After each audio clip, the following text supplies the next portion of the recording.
Assalamualaikum warahmatullahi wabarakatuh. Di sini saya akan mempresentasikan PPT dari kelompok 1, yaitu Ekonomi Sumber Daya Hasil Hutan. Yang pertama, produksi sumber daya hutan. Teori produksi sumber daya hutan. Menurut ASIS, teori produksi dapat dibedakan menjadi dua, yaitu yang pertama, teori produksi jangka pendek dan teori produksi jangka panjang.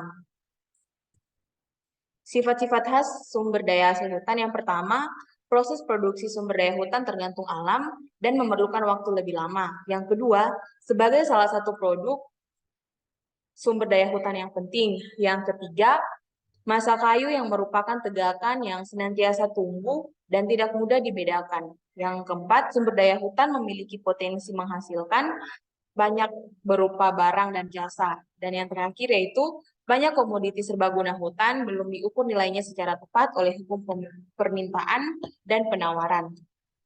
Selanjutnya yang kedua, fungsi produksi sumber daya hutan.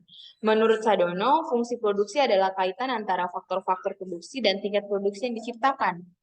Nah, bentuk rumus produksi itu di manakah adalah jumlah stok modal, L adalah jumlah tenaga kerja, R adalah kekayaan alam, dan T adalah tingkat teknologi yang digunakan. Dan yang ketiga masuk pada tahapan produksi. Prinsip umum dalam menganalisis proses alokasi input yang efisien dan berguna untuk memahami pada tahap mana perusahaan berproduksi.